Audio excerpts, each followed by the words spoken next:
Last month, we thought we'd heard the final word on Steve Jobs. We had Walter Isaacson on our show to talk about Steve Jobs' life. Isaacson wrote the authorized biography of Steve Jobs, a massively best-selling book.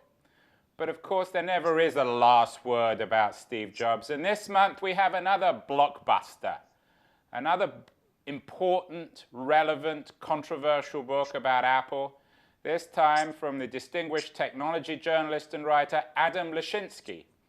And the book is entitled Inside Apple: How America's Most Admired and Secretive Company Really Works. Adam's book wasn't authorized, but we managed to have an authorized Adam on TechCrunch TV. So Adam Lashinsky, welcome to TechCrunch TV. Thank you very much. Adam, haven't we heard enough about Steve Jobs and Apple? Why do we need another book? I think we've heard enough perhaps about Steve Jobs' life and his crying and whatnot, but I think we haven't begun to hear enough about Apple. So I guess as we're speaking, it's the second most valuable company in the world, and I would argue still the least understood. So plenty of people know everything about Apple's products that they've got in their pockets or on their desks. And people, consumers feel like they know Apple and they knew this man, Steve Jobs, although they learned from Walter Isaacson's biography that they didn't really know him. People, by and large, don't have a clue about what goes on at Apple behind the closed doors, how Apple does what it does. And I would argue that this is highly relevant for anyone who's interested in the company, but in particular for business people who are trying to figure out how Apple does what it does, particularly when, as I discuss in my book, Apple does things completely differently from what is taught in business school. And I would submit that this is an important story and of great interest to big companies who are completely flummoxed as to how to be nimble once they get big. And it's also of great interest to entrepreneurs because Steve Jobs ran that company as an entrepreneurial company, which is really an astounding statement considering it's a 25,000 plus employee company. That's not counting the retail employees. Adam, before we get on to the details of Apple, why is Apple the most admired American company? Is it simply because it's so profitable and because it produces such iconic products? I think it's the iconic products that is the reason it is so admired. And I don't know if it's that they are iconic or if it's that it's an unusual company that manufactures a product that any consumer understands that it's a designed product. People have an emotional attachment to their Apple products, whether it's the way that the product looks, the way it feels in their hand, the way the user interface has this friendly, cheerful sense to it, and also that their marketing and their message is so joyous, if you will. We could think of plenty of other adjectives. So I think that this product that people feel this connection to is the reason people admire Apple.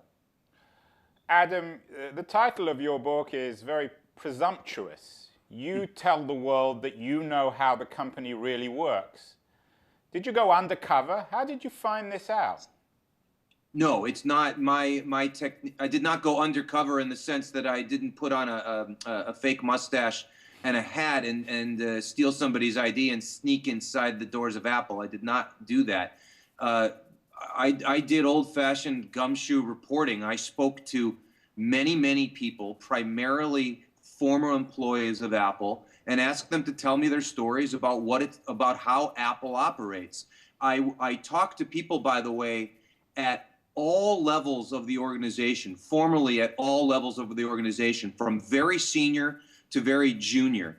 And my assumption, or my operating thesis, if you will, is that the experiences of people in the middle of that organization are absolutely as relevant to what my task was as sitting down and having interviews with the senior people, which is what would typically happen with a full access and authorized book or article. And by the way, this is exactly what you got, to his great credit, from Walter Isaacson's book. You got a fully authorized from the top view, and that's not what my book is. And I appreciate your calling it presumptuous, but that's exactly what I did. Adam, I've got several friends who are current employees at Apple, and even when I'm in their homes and I ask them a question about Apple, they start sweating and their eyes dart around the room and they go all quiet and say, well, I really can't talk about that. It's not my area. Yes. How did you get these people to open up? Did you take them to bars and feed them a bottle of whiskey? Well, and I have an anecdote in my book where I speak to somebody who plays in a regular poker game with a bunch of Apple employees. These are his friends, and he works for another technology company. And he said, you know, we're sitting around the poker table, and when the subject of Apple comes up, everybody shuts up and changes the subject. So your experiences are very similar to this one. To be clear, there's two people quoted in the book who, well, there's one person quoted in the book who currently works at Apple, and that's Tim Cook. The other is Steve Jobs. Other than that, I don't talk to current Apple employees.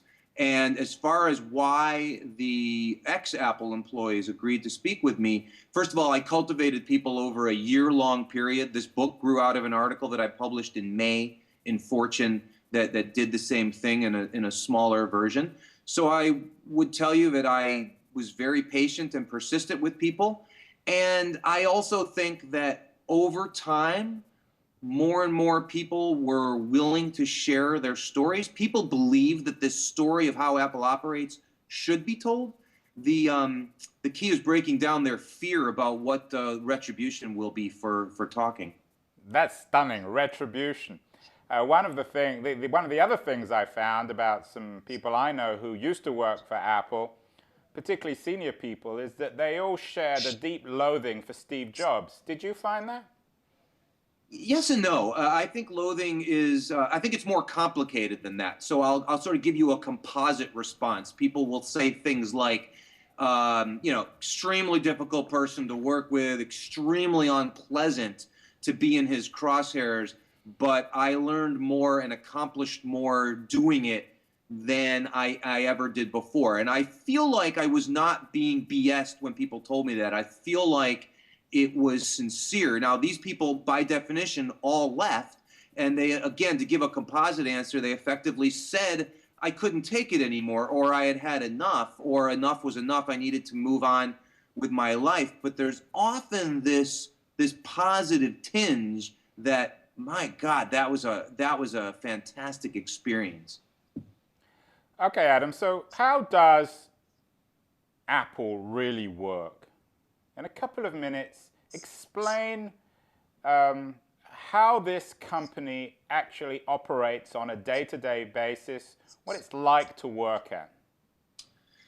So, as the title of my book implies, Apple is a highly secretive company, and this isn't just a titillating point; it's an operating thesis at Apple. Apple is a highly discreet place. So, Apple people below a certain level, and that level is a very high level, do not multitask. You have a project, you work on that project, you know what your function is. It's also a functional organization. If your job is graphic arts, you do that across the company. If your job is finance, you do it across the company. There are no big divisional operations at Apple. Apple operates on a need-to-know basis. So if you're not involved in a project, you're not involved. It's none of your business, and you're encouraged to mind your own business. So you ask on a day-to-day basis, what is it like? You come in, you go to work, and you work on the discrete task that you've been assigned to work on. And so I recount, for example, that for many years, when Apple participated in Macworld, Apple employees would congregate in one of the cafeterias to watch a closed-circuit television presentation of Steve Jobs' keynote. The reason for this is that they were learning what was going to be in that product every bit as much as the press and the rest of the world was learning, because they didn't know. All they knew was the discrete feature that they worked on. So what is it like day to day? It's a very business-like, very purposeful place.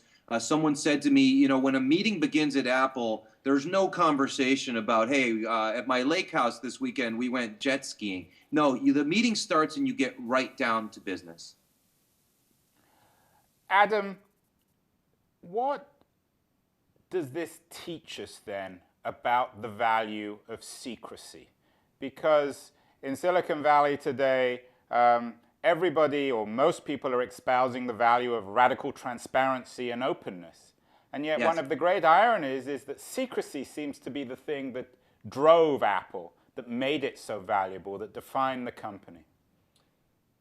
So I'll say at the outset that one of the great unanswered questions going forward is if Apple will be able to maintain its high level of secrecy for two reasons. One, because Steve Jobs is no longer with them, and two, because there's been so much scrutiny. They've been so successful. There's books like mine that it's going to become a bit of an awkward dance, or it's going to become a bit false when they say, well, we can't talk about that, and the response will be, but it's already been written about, it's already been spoken about. They're going to need to understand how to finesse that. Now, having said that, I just think that it's on the one hand, it's common sense that companies should keep their secrets. On the other hand, it's almost absurd at how poor other companies are at keeping secrets. So yes, I agree with you. Apple is not transparent. There's a lot of froth about transparency being a good thing. And I think that American businesses, and this goes well beyond, I should say all business, and this goes well beyond the technology industry, need to look themselves in the mirror and say, are we disciplined are we as disciplined as we should be? Do we keep our secrets well enough? Do we reveal our products at a time of our choosing and at the most opportune time?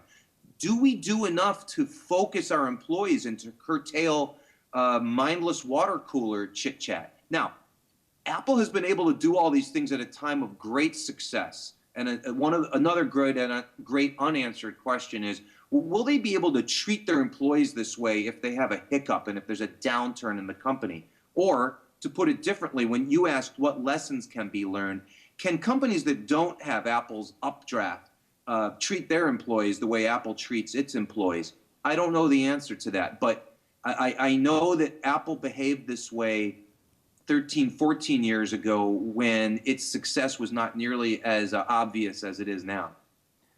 I love your narrative. I love your points, Adam, particularly given that it seems as if the two technology giants today are Google and Apple fighting it out over Android and iOS and all these other devices and platforms. Because there's also, it seems, a great debate between Google and Apple about how to arrange and organize a company. Google, it sounds, is the Apple, the anti-Apple, whereas where Apple is the anti-Google. In so many ways, both in superficial and in serious ways. The most superficial example would be so much is made of the free food at Google. At Apple, there is no free lunch. You pay for their lunch. The Apple people will say, but it's very high quality food. And I say, granted, but you pay for it. And then that's by design. They don't want people to have a free lunch.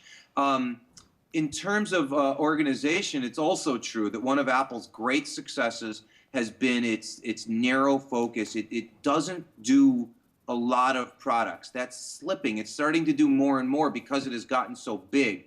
But for many years, when Steve Jobs first came back, he famously slashed the product line to the point where they made 2 laptops and 2 desktop computers.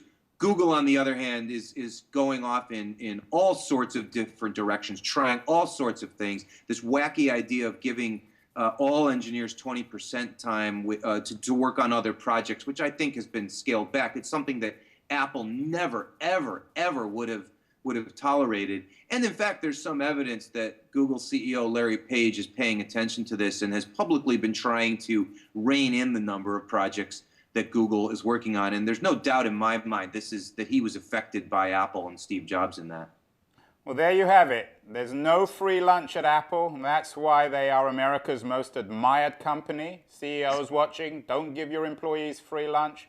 Force them to work on very discrete projects and make them so scared that they won't even talk about their own companies when they're in a room with one person. Adam Lashinsky, the author of another very important book about Apple, Inside Apple. Thank you so much for so publicly sharing your views about the secrecy of Apple on TechCrunch TV. Thank you.